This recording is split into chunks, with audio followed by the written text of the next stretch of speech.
in the 21st century, I missed the Barry Sanders era. I was born in 1978 and missed Alex Karras and Lem Barney. I came to be in 1963 and missed Bobby Lane. And they all missed Detroit's last championship, 1957. Hey everyone, this is Will Oatschool welcoming you to another edition of Park Ridge Sports History. This week I'd like to channel our interest into the ineptitude of two really long-time NFL franchises, although there has to be an asterisk on the one. The Detroit Lions, who have not won a championship since 1957, and the Cleveland Browns, which are now technically the Baltimore Ravens, even though technically the Baltimore Ravens forfeited all of the Cleveland Brown records to the new Cleveland Browns, who came into existence in the mid-1990s. However you look at it, the city of Cleveland, the nickname Browns, has not won a championship since the great Jimmy Brown did it and led them with Dr. Frank Ryan in 1964. So I'd like to take a little look down that lane of history, no pun intended, and just go over some of the history of the Detroit Lions, who I have done before with Thanksgiving and the traditional Thanksgiving Day game with the Detroit Lions. I don't know, maybe being a little prejudiced. I've always had a little bit of a warm feeling for the Detroit Lions. I don't know. I always liked Alex Karras. I always loved Lem Barney. And I always loved seeing the games at Thanksgiving Day. And of course, how can you not like Barry Sanders, one of the great running backs of all time? Still don't think he's the greatest. And that's an argument maybe for another day. And then you have the Cleveland Browns. And of course, I love Jimmy Brown. You know, it's interesting. Both Brown and Karras were future actors. And I didn't realize this when I was going through the Football Reference and doing some of their stats, which I'd like to go over. I never realized that 1970 was Alex Karras's last season in the NFL. And of course, Alex has had a colorful NFL career, plus really a pretty good movie career and acting. I mean, who can forget him as Mungo in Blazing Saddles? And just an aside, I was reading a book on Mel Brooks. It was funny. And then I was reading a little bit about the making of Blazing Saddles. And apparently Karras wanted to be in. He was all in on this movie. And he basically came in, and to prove that he could play the role of this big Hulk-like figure with about an IQ of about 3, he came in and really trashed the studio or the office when he met some of the producers or some of the writers for the show. But he so intimidated them, and he did it probably wasn't doing it in an angry fashion, but doing it to prove his worth as the actor for this part. And he won the job. And of course, if you watch Blazing Saddles, yes, there are a number of characters in there that you love, but I would say the one that most movie fans enjoy the most is Alex Karras's part and his character portrayal of this big old cowboy. And he was funny. And I have said this before. Jimmy Brown left the NFL age 29, probably could have lasted another 3-4 years in the NFL. And then he turned to Hollywood. And I always thought this. I didn't think he was a bad actor. I saw about 3 or 4 of his movies, played in a couple of Westerns. And of course, he's known probably most for his role of Jefferson in The Dirty Dozen. And it always makes me mad to this day when I talk about that movie, The Dirty Dozen, that Jefferson gets killed at the end. I always thought he should have survived. But of course, the fact I'm talking about the movie, talking about the character, well, it left a lasting impression that he died at the end, and I'm still mad about it to this day. And I always watch that once a year. Usually they show it either like, say, Veterans Day or Memorial Day weekend, but there's no way when it is showing that I at least see it once a year. And of course, Jimmy Brown, I thought was a pretty good actor and played the role well. I know he goes on and he plays like a private eye in another movie. And then he played in a couple of Westerns. One of the Westerns, he has to retrieve like all this gold. I can't really remember. And he takes on a whole fort of soldiers. And it's pretty cool. It wasn't like an Arnold Schwarzenegger Terminator where he just destroys everybody. I think in that one movie, the body count was like 132 soldiers in order to get back his kidnapped daughter. This is Schwarzenegger. But Brown, I always thought was an interesting movie actor. And I always thought, now I think about it, and I was telling my son this, he would have been a great James Bond. He would have been a great James Bond. Anyway, so this is what I want to go with in the show today. And before I go on, let me show you a couple of the cast of characters I'd like to talk about. Of course, Bobby Lane played for the Detroit Lions, finished up his career, did not know. Anyway, I want to hit on Alex Karras, of course, had been suspended along with Paul Hornung for betting on football. And he always stated, he was suspended for a year, and he always did state that he never bet on his own teams. And Hornung always said that too. I just find it interesting today because the NFL and Major League Baseball and the NBA and the NHL are so attached to these betting websites. And I wonder if Alex were alive today, what he would be saying about that. Even Hornung. It just seems a little bit hypocritical on the part of these our four major sports. Bobby Lane, I'm going to hit Bobby Lane first, and of course he was the last quarterback to lead the Detroit Lions to an NFL title. And you got to remember this too. After that, the Lions were pretty good in the 50s. In fact, they won 3 championships in about 5 years. They won 52, 53, and 57. So you're talking about, and they lost in 54. So they were in 4 championships in 6 years and won 3 of them.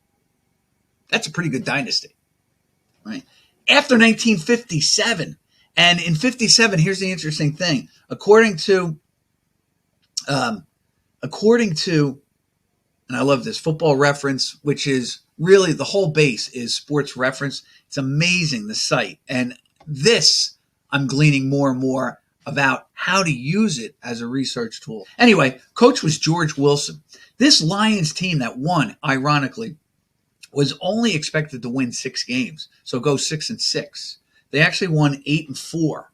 And they beat the 49ers in the divisional round. They beat the Cleveland Browns 59-14 in the championship.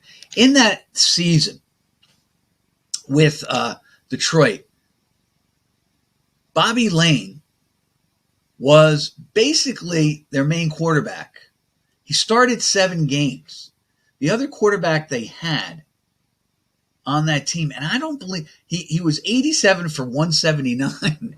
That's like 2 games today. That was his season over 7. So it was a run-oriented league. They had a great running back in John Henry Johnson. Put it this way. John Henry Johnson ran, though, only 129 times for 621 yards. Hall of Famer, of course. John Henry Johnson, though, played for San Francisco when they were in the NFL. And they had, remember that the Niners come over along with Baltimore from another league, the AAFC, along with Cleveland. And they're still in the league. I think there was a Houston team, and we've talked about that, and they folded. But those 3 teams became NFL mainstays, of course, between San Francisco and the Colts, of course, now in Indiana, as the Indianapolis Colts. They won quite a few championships. I mean, San Francisco's won 5, and the Colts have won 2. So that's 7 of the 50. That's not bad. It's 1/8.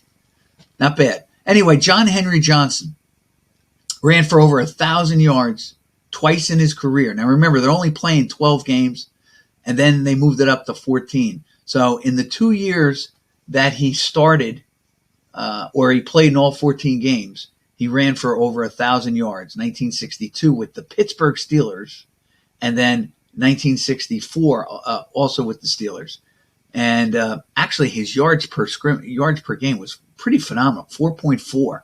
And the only reason I say it's phenomenal is that, one, it was run-oriented, so the defense can cheat a little bit more. And number two, when you don't have this passing, obviously it doesn't open up more lanes and all the rest of it. So it is kind of difficult. And having said this, he's not playing in the best elements all the time.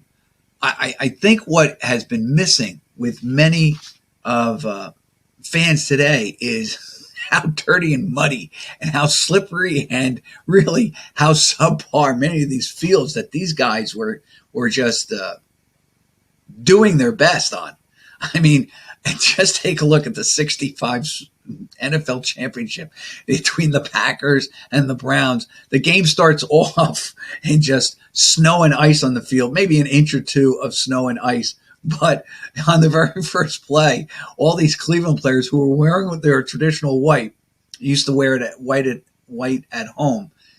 It just worked that other teams wore their regular uniforms, and for the Packers it was green and yellow. So now here are the Browns in all white, and within seconds of the game, half the team on the kickoff squad was just covered in mud, and it's cold and it's rainy and it's icy. And I've shown you that my iconic picture of the Cleveland Brown player who's just demoralized after losing, and he's barely holding up his head, but he is just caked in mud. It's just amazing. But this is how the NFL used to play, even in the worst conditions. Today, like Sunday, I was watching the Green Bay game, and the field was beautiful. There was no mud. There were barely grass stains, and they were playing in a pretty good downpour of rain between Green Bay and the Lions. And this is what really provoked me to do, or inspired me to do this show, because right now the Lions are sitting at 7-2, and they look pretty good. And when you think about it, remember last year I thought they would make the playoffs only because I saw them on Thanksgiving Day, and they looked pretty good. And I think they finished the season like 4-2, so they've won, I believe, 11 of the last 15. And I'm probably wrong on that, but I know it's around at least 11, 12 games that they've won. Anyway, John Henry Johnson was on that 57 team. And like I said, in the championship game between Cleveland and Detroit, which was their last one, the quarterback for Detroit was Tobin Rote, because Bobby Lane, and we've talked about this before, Tobin Rote came in and really pitched or quarterbacked the last 6 games of the season. And he led them actually to the championship. But Bobby Lane has to take, you got to give credit to Lane for the other championships. With Green Bay, though, Rote came to the team via a trade with Green Bay in 1956 after he had made the All-Star team. But the best record he could produce for Green Bay was 6-6. He goes to the Lions in a trade in 1957, wins 4 of the last 5 regular season games, and then wins the championship game against Cleveland, along with the playoff game against the 49ers. Did not know this, and I did probably mention this before. He goes off and plays with Toronto, the Argonauts, in the CFL. You know, one day I got to really do a good show on the history of the CFL, because, man, that's been around a long time, and it's really survived quite a bit. You know, way back when, there were rumors where they were going to try to put, and I always thought it would have been a pretty cool merger, the CFL with some NFL cities. At the time, it was the Baltimore Stallions. They actually played in the CFL, and I think won a championship in their only season in the CFL. But it seemed like maybe the CFL could encroach on some of the territory in the NFL. It wasn't to be, or it hasn't happened just yet, but it would be interesting because I do like some of their rules. 3 downs, kind of cool, but there is something traditional. There's something romantic about 4th down and goal, and the defense has stopped the offense on 3 consecutive. Now they hold on 4th down. Do it 4 times. It's just amazing. And you can also accrue points on punts and kickoffs that aren't returned. So that makes it kind of interesting. Kind of goes against everything the NFL has been doing, and that is trying to eliminate the foot in football, trying to make kickoffs. And I know what they're doing. They're trying to make it safety concerns and all the rest of it. And with the punts, not as many punt returns as in the past, not as many kickoff returns as in the past. And of course, they have the new rule that basically moves the kick and everybody up, like to the 20-yard line of the opponent. That's what it looks like on TV. And of course, it doesn't really provide or generate too many returns. But anyway, I'm getting off track. I don't really care because you know what? This is all things football, and this is what they have to contend with. He leads Detroit to the championship by winning 4 of the last 5 games of the regular season. I'm just going to go down the list. Actually, ready for this, the NFL had 2 divisions back in the 50s. They had the East and the West division. And it was kind of cool because there was only 12 teams. There were only 12 teams in the NFL. It's pretty amazing. Only 12 teams. When I was growing up, I guess in 69, what was there, like 14 teams. And then, with the merger with the AFL, they went up to, let's say, 24. Now they're up to 32. I actually believe this, and I don't think it's going to happen anytime soon. But I really believe you could expand the league by 8 teams and put another team in each division. And places like San Antonio, Portland, maybe Vancouver, Washington. You could probably put a team in Orlando. So that's 4 right there. You could probably put, obviously, this sounds crazy. You could probably put another team in Tennessee but I know there's all kinds of bylaws and all the rest of it. So there's I always thought Albuquerque would make a great place for an NFL team too. So there's like 5 or 6 places that you could generate. Salt Lake City is another. So it would be interesting and of course you can go back to San Diego. So it would be interesting to see what they could do. And then I had one other, obviously a place like Tulsa. Now, I don't know, and you don't know, I know for years that there's no team in Wisconsin in the NHL because the Blackhawks basically have dominion over that area. So I'm sure that these NFL teams do, but it only takes, let's say, a little bit more green in their pocket to kind of surrender territory for another NFL team and all the rest of it. Anyway, I am going. In 1957, ready? The Cleveland Browns were the best team in football by record, 9-2, and I love the ties. It's funny. I love the ties. I think it brings such chaos to the league because you got to figure out so many different things. So anytime, like last week, there was a game that went, it was the Patriot game that went, that was tied. Actually, the Patriots tied it in the last seconds with no time on the clock. They actually tied the game. And then was it Atlanta they were playing? They came all the way down and scored a touchdown or a field goal, pardon me. And now there's like 4 minutes left in the game. So I was actually rooting for New England to come down, at least score with no time left, and it would set up a beautiful thing called the tie. But Cleveland tied, and the team that they tied, I can figure it out, is the Washington Redskins.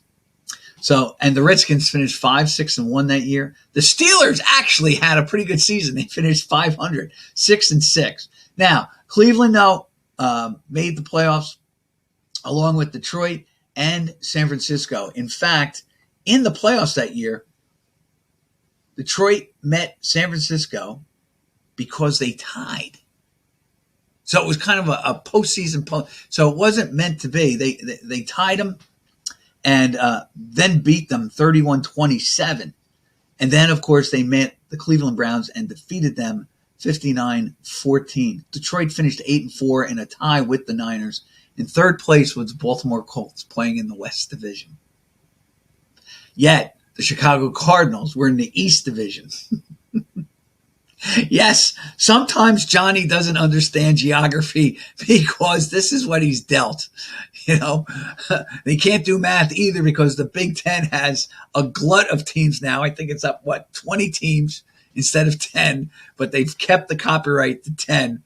You got the Big 12 with 16 teams. You have the ACC, the Atlantic Coast Conference, with teams from California.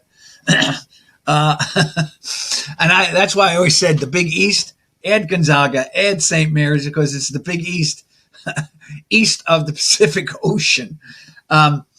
So anyway, you had Detroit and San Francisco, 8-4 each. Baltimore, 7-5. Chicago Bears, 5-7. And the Green Bay Packers, 3-9. And really, people don't realize this. Green Bay went through a real dark ages in the NFL. They went through a real long time before Lombardi appears on the scene. And he really took over a depressed franchise in 1960 or 1959 and basically leads them really to the promised land. So they meet, and they haven't been back since. Now, why I say all this with Detroit is that, and I didn't know this, I really started following the Lions. I followed the Dallas Cowboys like my brother did. I just followed many of the teams that he did. It was fun. We would watch the games together. He'd provide me some football history or tell me all kinds of things. And Detroit wouldn't get back to the playoffs until 1970. And why that's interesting is that Detroit team had Alex Karras and one of my favorite all-time cornerbacks, Lem Barney. I don't know why. You know, probably because I thought he had a cool name. He was a great punt returner. He had returned quite a few punts for touchdowns in his career. And but the Lions, after basically dominating for those 6 years, they were 9-3, 10-2, 9-2-1, 3-9. They fell apart in 1955, rebounded 9-3, and then go 8-4 and win the championship. And then nothing. In fact, from 1957 to 1970, when they made the playoffs for the first time, they were under 500 in 1, 2, 3, 4, 5, 6, 7 of those years. So you're talking about from 1958 to 1970, 13 seasons, and they're under 500 half. And the funny thing is, there's that tie again. In 1965, they finished 6-7-1, and they finished sixth of 7 teams in the NFL as they expanded. You know, it's interesting, and I'm going to do a show on the Atlanta Falcons. It's kind of cool. The NFL did this way back when. They bring in Atlanta in 66. Now they have an odd number of teams. So they had bye weeks way back when. And actually, Atlanta played kind of good towards the end of the season. It seemed like they got their footing a little bit. Now, that's another franchise that is yet to win a Super Bowl. Have appeared twice. Have that terrible one where, you know, they have the lead against Brady and didn't know really what to do with it. And, of course, Brady being Brady, rallies the team, wins it in overtime in kind of an unfair fashion. The rules were set up poorly for overtime. Well, technically it was called sudden death, which is kind of cool too. I kind of like the rule now because then it's not a flip of a coin. You either stop the other team or they stop you. They got to score. You got to score.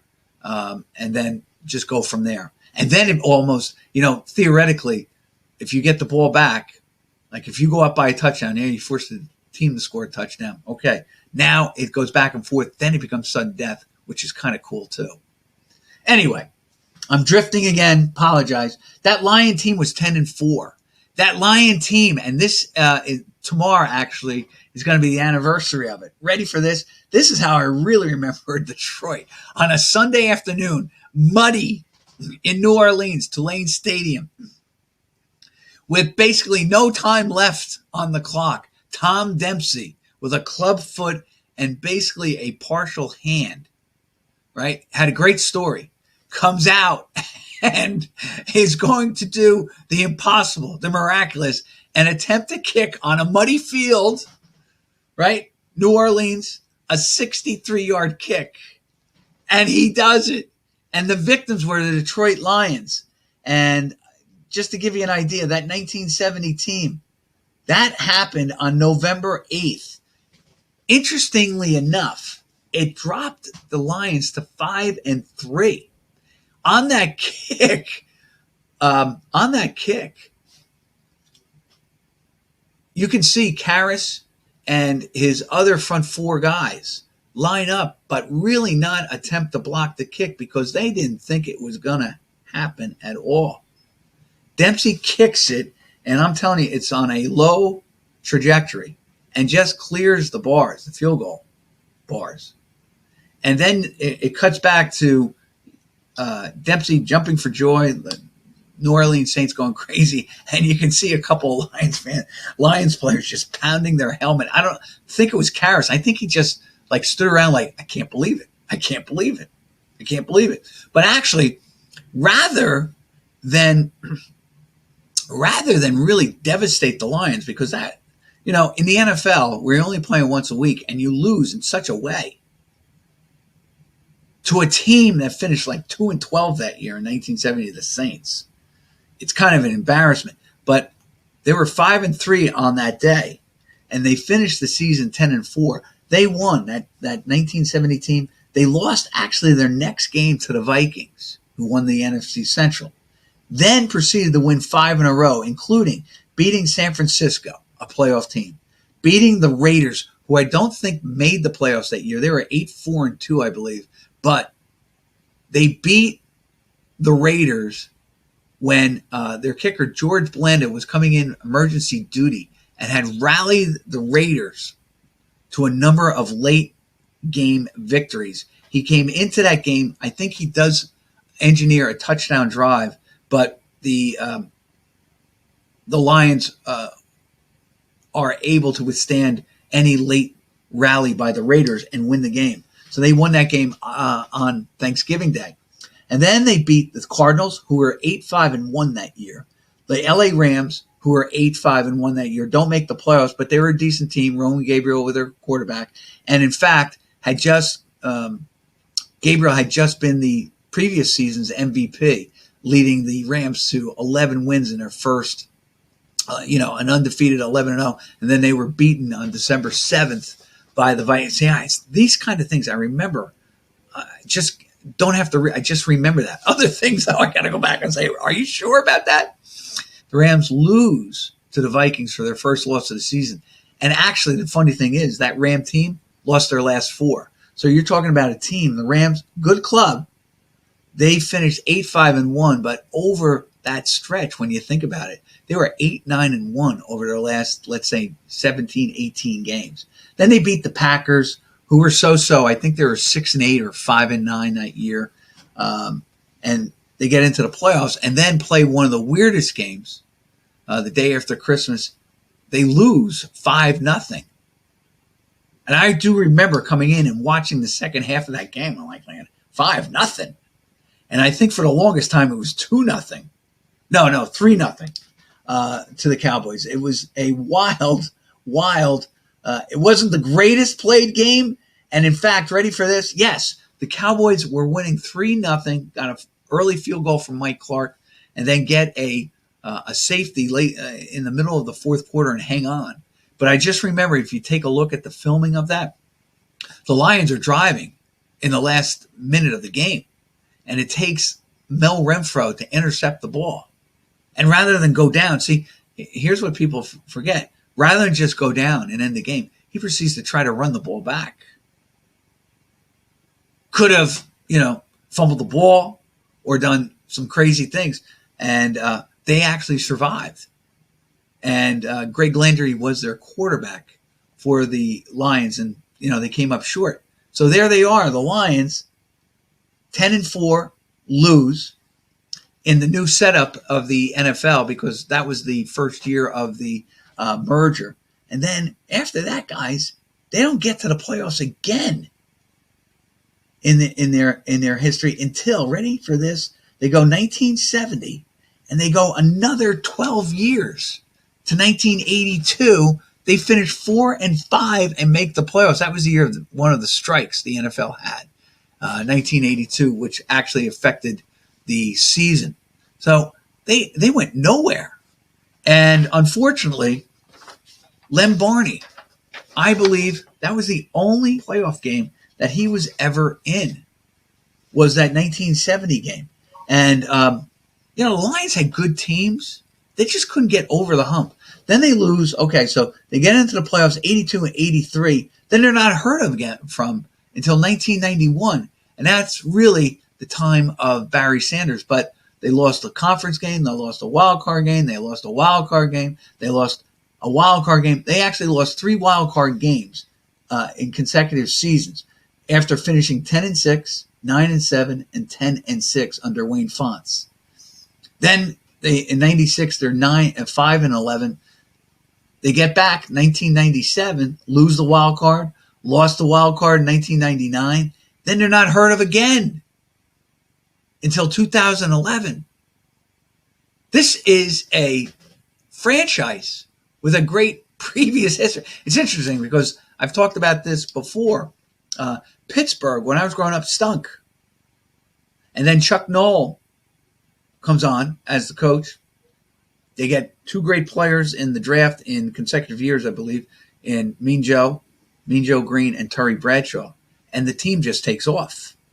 They've had now more winning seasons in the last 50 years than they did in the first 50 years. And the losing seasons, obviously fewer than they had in the first 50 years or whatever of their existence. It's kind of amazing how this franchise, people don't believe it when you say to them, at one time the Steelers stunk.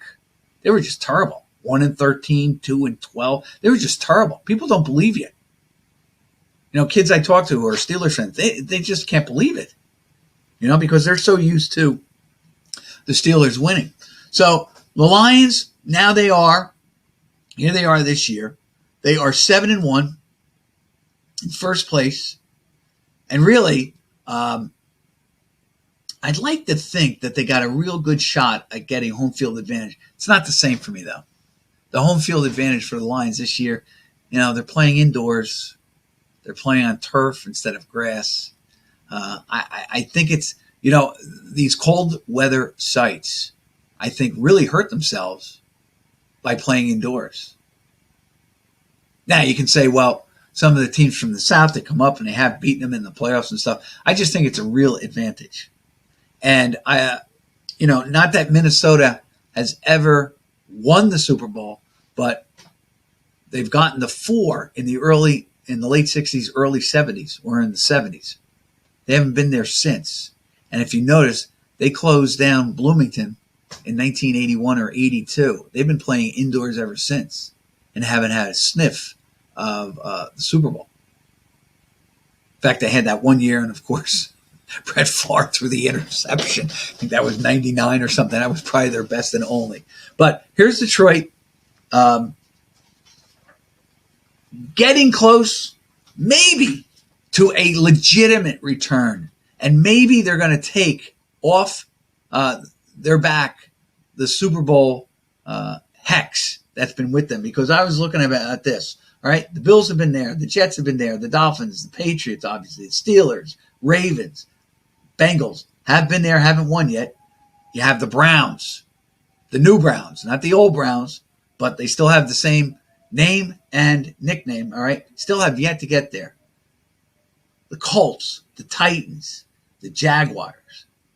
Jaguars have not been there, okay? And neither have the Texans, obviously, all right? Chiefs, of course, Chargers, Broncos, Raiders. The only thing the Raiders haven't been there in as the Las Vegas Raiders. They've been there as Oakland and L.A., all right? So you're talking the Washington, Philadelphia, Dallas Cowboys, of course, the Giants, all right, Minnesota, Green Bay, Chicago. It's interesting. Chicago's only been there twice. Falcons, Buccaneers have been there. Saints have been there. Panthers have not been, all right. Cardinals have finally got there. Lost a heartbreaker to the Steelers. The Rams have been there. 49ers have been there. And, of course, the Seahawks. So you're talking about, I'm going to call them the traditional. When you think about it, the Lions, one of the first teams in the NFL. Yes, under the guise of another name. I think it was Portsmouth or whatever. But still, the Lions, one of the oldest franchise still has not gotten to the Super Bowl. This is Will O'Toole hoping that maybe the Lions get there. Thank you all for joining us. Have another edition next week, and I hope you join us. Shout out to Howard for producing the show. Thanks all. Bye now.